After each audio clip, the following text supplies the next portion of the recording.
If you can teach people to stand up in the face of the things they're afraid of, they get stronger. And you don't know what the upper limits to that are. If you take people and you expose them voluntarily to things that they are avoiding and are afraid of, that they know they need to overcome in order to meet their goals, their self-defined goals. If you can teach people to stand up in the face of the things they're afraid of, they get stronger. And you don't know what the upper limits to that are, because you might ask yourself, like, if for 10 years, if you didn't avoid doing what you knew you needed to do, by your own definitions, right, within the value structure that you've created to the degree that you've done that, what would you be like? Well, there are remarkable people who come into the world from time to time, and there are people who do find out over decades-long periods what they could be like if they were who they were, if they spoke their being forward. And they get stronger and stronger and stronger, and we don't know the limits to that. We do not know the limits to that. And so you could say, well, in part, perhaps the reason that you're suffering unbearably can be left at your feet, because you're not everything you could be, and you know it. And of course, that's a terrible thing to admit, and it's a terrible thing to consider, but there's real promise in it, right? Because it means that perhaps there's another way that you could look at the world and another way that you could act in the world. So what it would reflect back to you would be much better than what it reflects back to you now. My experience is with people that we're probably running at about 51% of our capacity. You can think about this yourselves. I often ask undergraduates how many hours a day you waste or how many hours a week you waste. And the classic answer is something like 4 to 6 hours a day.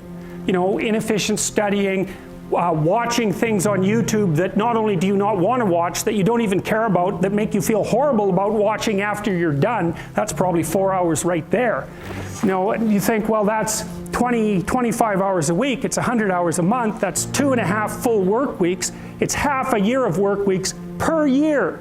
And if your time is worth $20 an hour, which is a radical underestimate, it's probably more like 50 if you think about it in terms of deferred wages. If you're wasting 20 hours a week, you're wasting $50,000 a year. And you are doing that right now. And it's because you're young, wasting $50,000 a year is a way bigger catastrophe than it would be for me to waste it, because I'm not going to last nearly as long. And so if your life isn't everything it could be, you could ask yourself, well, what would happen if you just stopped wasting the opportunities that are in front of you? You'd be who knows how much more efficient? 10 times more efficient, 20 times more efficient. That's the Pareto distribution. You have no idea how efficient people get. It's off the charts. Well, and if we all got our act together collectively and stopped making things worse, because that's another thing people do all the time. Not only do they not do what they should to make things better, they actively attempt to make things worse because they're spiteful or resentful or arrogant or deceitful or homicidal or genocidal, or all of those things all bundled together in an absolutely pathological package. If people stopped really, really trying just to make things worse, we have no idea how much better they would get just because of that. So there's this weird dynamic that's part of the existential system of ideas between human vulnerability, social judgment, both of which are major causes of suffering, and the failure of individuals to adopt the responsibility that they know they should adopt. And that's the thing that's interesting too, is that, and like another thing I've often asked my undergraduate classes is, there's this idea that people have a conscience. And you know what the conscience is. It's this feeling or voice you have in your head just before you do something that you know is stupid, telling you that probably you shouldn't do that stupid thing. You don't have to listen to it, strangely enough, but you go ahead and do it anyways, and then, of course, exactly what the conscience told you was going to happen inevitably happens, so that you feel even stupider about it than you would if it happened by accident, because you know, I knew this was going to happen, I got a warning it was going to happen, and I went and did it anyways. And the funny thing too is that conscience operates within people, and we really don't understand what the hell that is. So you might say, well, what would happen if you abided by your conscience for 5 years or for 10 years? What sort of position might you be in? What sort of family might you have? What sort of relationship might you be able to forge?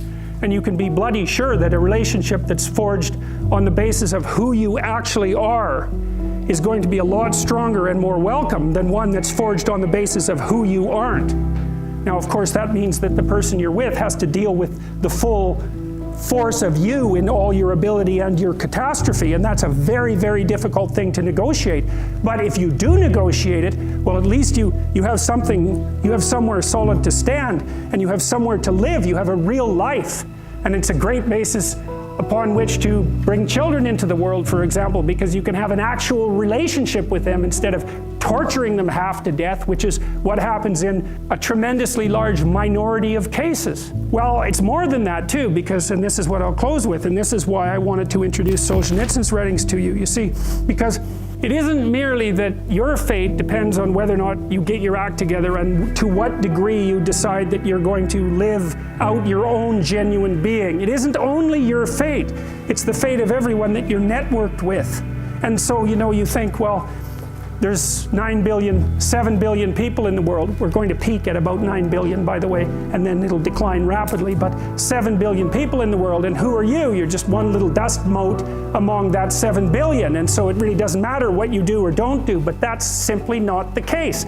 It's the wrong model, because you're at the center of a network. You're a node in a network. Of course, that's even more true now that we have social media. You'll know 1,000 people, at least over the course of your life, and they'll know 1,000 people each, and that puts you one person away from 1 million, and 2 persons away from 1 billion. And so that's how you're connected, and the things you do, they're like dropping a stone in a pond. The ripples move outward, and they affect things in ways that you can't fully comprehend, and it means that the things that you do and that you don't do are far more important than you think.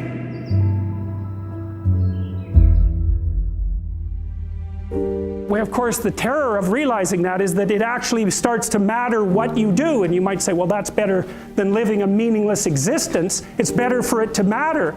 But I mean, if you really asked yourself, would you be so sure if you had the choice? I can live with no responsibility whatsoever. The price I pay is that nothing matters. Or I can reverse it and everything matters. But I have to take the responsibility that's associated with that. It's not so obvious to me that people would take the meaningful path. You know, when you say, well, nihilists suffer dreadfully because there's no meaning in their life, and they still suffer. Yeah, but the advantage is they have no responsibility. So that's the payoff, and I actually think that's the motivation. Say, well, I can't help being nihilistic. All my belief systems have collapsed. It's like, yeah, maybe.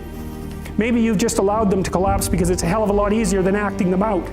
And the price you pay is some meaningless suffering, but you can always whine about that and people will feel sorry for you, and you have the option of taking the pathway of the martyr, so that's a pretty good deal, all things considered, especially when the alternative is to bear your burden properly and to live forthrightly in the world. Well, what Solzhenitsyn figured out, and so many people in the 20th century, it's not just him, even though he's the best example, is that if you live a pathological life, you pathologize your society. And if enough people do that, then it's hell. When you're getting ready in the morning, when you're working, or when you're simply looking to open your mind, download Mindset and listen to your favorite inspirational speeches of all time.